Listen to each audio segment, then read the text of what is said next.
Hello, everyone. Welcome to another episode of Legally Wired.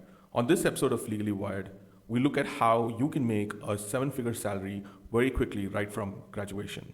Now, if you're somebody who's graduated from a top law school or a top private law school, example, Jindal Global Law School or Symbiosis, and graduated in the top half of your batch, you're likely to already have started with the seven figure salary. But this is a minority of the law student population in the country.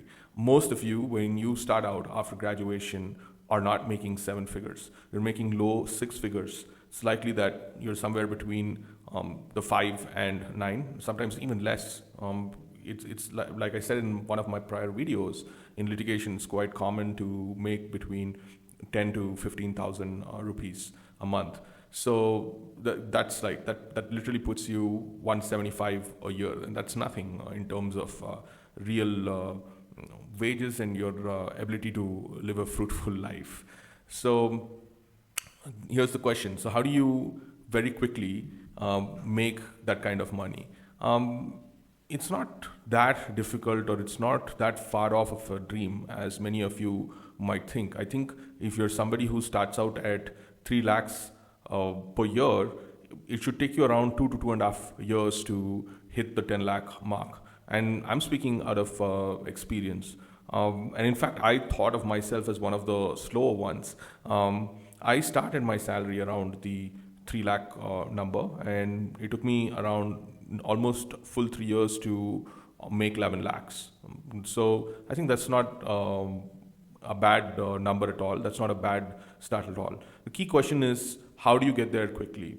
Specifically, if you're working in corporate law firms that are not even tier 2 or tier 3, and so you're not doing the kind of matters that give you the right experience or prep you for a job at a law firm that can pay you a seven figure salary a year. In litigation, it's a different story, and maybe that's the best way to deal with this video. Right, we have a separate section for litigation, and then we can also think about how you could do it with corporate. So let me start with corporate, right? So in my case, I worked at a law firm in Hyderabad, and it didn't do the traditional matters that many of the mainstream law firms would do. The kind of clientele we would get were normally, solopreneurs running a business, and they'd want us to draft their commercial documents for sales, marketing, and employment. So, from a firm perspective, firstly, the fees on those kind of matters is not very high. Just on those standalone matters is not very high. So, therefore, the ability of the firm to pay me a seven figure is not easy. So, the way I kind of did it is I volunteered on a lot of matters outside of office for friends, to especially on investment transactions and also acquisitions. I realized that if I wanted to go to mainstream law firms, I needed to have a grasp and understanding of these matters. So the hard way to do it is to kind of do them for free the first time, and you do them from the perspective of gaining knowledge and understanding the process on how to do it. And whenever such matters, occasionally we would get a matter like this at our firm, I'd definitely be on that matter and I'd try to hone my skills on it. And a lot of it was, of course, rote learning also, because if you don't routinely do certain type of matters, it's difficult for you to get the right experience. So here and there, you might have to just run with something without fully understanding the logic of what's happening, and that's okay, right? In my experience, at least, that's okay, because it somehow unfolds later on, and you are able to understand the entire process of things, and that's been my experience and journey. So this is the way you can bring your skills up to game, right? And also, of course, publications help, but realistically, it's not something that you would do when you are in practice. But what is definitely realistic is finding a local incubator in your city, going there, sitting with startups, understanding how they're thinking about fundraising, understanding how they're thinking about agreements with their co-founders. And you don't have to charge them. You can just understand how they want that relationship to be, and you'll get a few natural questions. For example, let's say you're doing a co-founder, and your co-founders are talking about equity rewards, right? So the question would be in your mind, how does that even? And if you're completely new to this and you're doing it for the first time, your question would be about how does that vesting cycle work, right? And that's when you go and speak to somebody who's already been doing it and ask them how those vesting works, especially between co-founders, and what are the metrics or what are the triggers to make vesting happen. And that will give you context. They'll probably share an agreement with you, and you can look at the relevant clauses, and they will make a lot more sense to you. And then you can read a couple of articles or watch a couple of YouTube videos, and you would get that entire package, right? So, but at least on the bright side of things, you definitely understand how to do things, and that is one way to learn. It's not the most efficient way to learn because it feels like a scattergun approach. So when you're at a law firm that doesn't do routine matters, that gives you the necessary experience, to build on and then go and interview at a big law firm in a city, then you'll have to look at these scattergun approaches. And another way to do things is, you'll know, I mean, even if you're at a smaller law firm, once in a while you'll find that the firm has these very big matters. For example, when I was at a firm in Hyderabad, we had, out of the blue, we had this one big diligence that we were doing where the value of the transaction was $1 billion. I made sure I was on that matter. So, and that transaction gave me a lot of experience, and it helped me understand different things, right? And the other thing that is helpful is when you are making the jump, don't make the jump from where you are to, don't try to make the jump from where you are to, let's say, a tier 1 law firm, because firstly, it's less likely you're going to clear those interviews because you don't have the necessary experience. So it's going to be difficult to clear them and get a job. Try to go to a firm that's more attainable, one level up, and that you can only gauge from experience. So let's say you're in a small town in, let's say you're in Coimbatore in Tamil Nadu, and you're working in a law office in Coimbatore, a corporate law office in Coimbatore, where there are 3 other lawyers and 1 founder. So it's a 4-lawyer firm, right? Now, after working here for a couple of years, you want to move to another place. It might not make sense to look at an tier 1 law firm in the city. Like, don't try aiming for CAM, SAM, or any of these big firms, because you're not going to clear an interview. And the worst case is, if you make a fool of yourself, it's going to hurt your chances long term. They might just remember you, and if you come in for an interview, they might just be judgmental of you. So it's very important that you select your jumps very carefully, depending upon where you are. So let's, in this example of you being in a Coimbatore firm, look to jump to a firm in Chennai that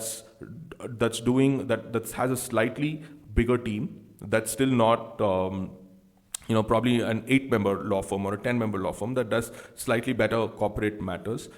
You're able to see where the founder lawyer has done his work in the past, the organizations he's worked at, and you understand that he is trying to build something. So you go there, and that evaluation counts. That evaluation counts because it helps you gauge based on the strength of the founder who's there, whether they're going to get some of these matters that the industry law firms regularly practice, right? So, and then you can go there and work on those matters, gain experience, and then jump to the next step. Eventually, you can get to where you want to get. Now, it's also critical that you make jumps at the right time, right? Your goal is to make a 7-figure salary, and you need to be very realistic about things. If you stay at a small law firm, right? If you stay there too long, and then you realize that you're getting used to life over there, and the boss is happy, everybody is happy, and you're quite happy. But you're never going to make that dream of 7 figures, because they are not going to, they are okay with the status quo. The firm that you started out is probably not as ambitious as you are. And they're happy to make sure that you get a 10, 12% hike. They will try to convince you that it's okay to live on this salary, and they may try to convince you that eventually you can build a practice in the same manner. But that's not how it works. The moment you realize that you've reached a certain ceiling, right, and that's probably at the end of year one, you've reached a certain ceiling, you've seen a pattern of matters that come in, and you've understood that beyond these patterns, you don't see the firm getting other matters. That's your time to jump. And that's your time to evaluate which firm to jump to, right? A slightly much more, and this is where you evaluate your new bosses and then see where they have been in their past careers, see if they have the pull to get these, the bigger clients, and then you make that switch.